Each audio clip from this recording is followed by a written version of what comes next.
Welcome to the Course Creators Circle podcast, where we talk all things course creation with your host, ideas strategist, and Thinkific approved expert, Linda Reed-Enever. The Course Creators Circle podcast is home to Linda's top tips, along with interviews with experts and course creators just like you. Get ready for practical tips you can implement in your course creation journey with your host, Linda Reed-Enever.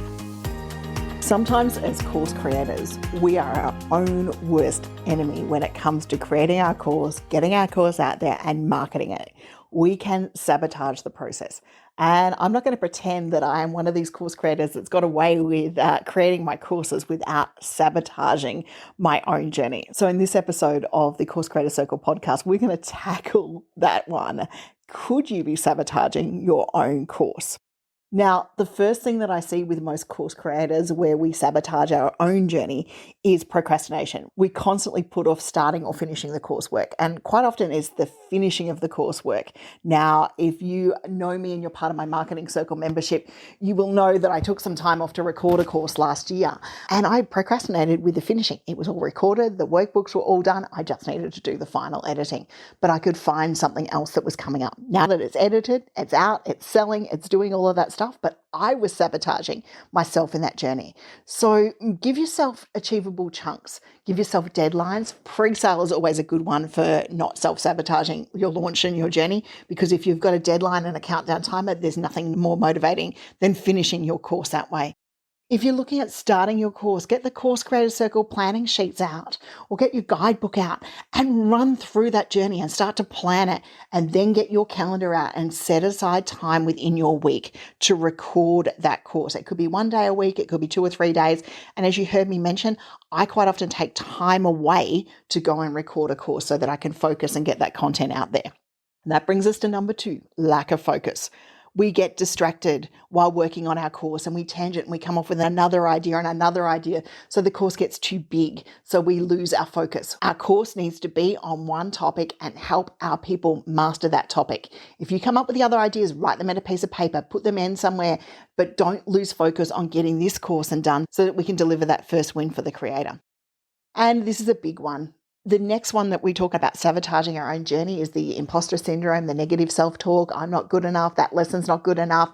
God, let me tell you, my first courses were never perfect, but they converted because they were out there, they were selling, and I've built and I've improved on those courses. If you look at any course creator, any YouTuber, any person out there that is putting out a course and go back to the start of their journey, you're going to see imperfection. And imperfection is quite fine in teachers because what it does is it allows our students to empathize with us. So stop the negative self-talk of telling yourself that you can't do something or you're not good enough, because it becomes a self-fulfilling prophecy. And the only people we let down by not putting our courses out there is not ourselves. It's the people who want to take and learn from us, who are waiting for us to get that course out there so that they can learn from our knowledge, our expertise in the way that we teach it.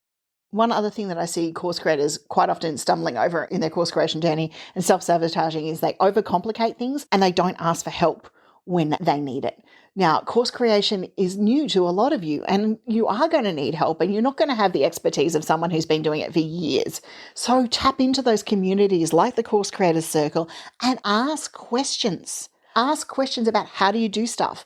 Reach out. You can book course creation support calls with me. You can become a member and go through our how-to processes, but get the help when you need it. And if you find that you're overcomplicating things or overwhelming, ask for some support. Ask for that help, because quite often, if we overwhelm ourselves, we don't get the course out, but we're likely to overwhelm our students as well. So we want to just simplify things down for a little bit and ask for help. Setting goals is really key to making sure that we get through our course creation journey. So when are we going to record? When are we going to publish? When are we going to put our workbooks together? It might sound simple, but setting those goals and having clear dates within your calendar gives you a clear idea of what you want to accomplish when and how you need to structure your course. And that really helps you be able to get that course out there and put it together. And then that leads into setting enough time to allow our course development. Creating a course does take time and effort. You want to make sure that you've got sufficient time to research, plan, and develop your course content. You don't want to try and smash this out within a day. For those of us who've been teaching for a while, we can smash the recording out within a day, and you can most probably do the same thing too. But those workbooks, those development pieces, allow yourself enough time to be able to create that course, but not too much time so that you don't actually get it done. Set yourself time to create the workbook. Set yourself time to record those videos. Set yourself time to record the promo video and to build those landing pages, and give yourself enough time to do that. Because if we don't allow ourselves enough time, we sabotage the process. We give up because we got frustrated because it didn't happen in a short time frame that was never realistic to begin with. Another way that we sabotage our courses is we're not engaging with our students pre-enrollment. We're not doing those lead magnets. We're not getting that pre-enrollment excitement. So we're not delivering webinars along those ways. And then we also need to engage with our students post-enrollment. So that could be nurture sequences for a self-paced course, through a live training or a membership. It's turning up live and delivering those sorts of things. And then another thing that we do quite often as course creators is we forget to make the course engaging for our students. We've done a slide or a presentation. We've talked over slides, but they haven't seen our face. They haven't gone through an engaging quiz. We haven't encouraged them to run through the mini wins along the way. So therefore, they're not completing the course to the level we want to do. So by engaging our students, possibly doing live cohort versions of our course, we keep our students more engaged and more motivated. And this is a big one when it comes to sabotaging your course. You aren't marketing your course enough. You're not promoting it effectively. You haven't communicated the value on the landing page. We've got a podcast about why your course may not be selling that might be worthwhile having a listening to. Because if you feel like you're not promoting your course enough, I can guarantee you are. If you feel like you've promoted your course too much, I can guarantee you haven't, because we get new followers along the way, and those new followers need to hear about our course. They need to engage, and people are going to buy when they're ready. So quite often we can deliver the message to the same person over and over again, but they are not ready for that course. They're not ready to make that change in their life. But then all of a sudden, the next day when we deliver it, and they might have seen it 15 times before, is the day that they're ready and the day that they're ready to engage. And then finally, in addition to seeking help, sometimes we need to seek a little bit of feedback from our students, from ourselves, to make improvements from our courses, or possibly even from colleagues. We want to make sure that the feedback we receive is relevant, okay?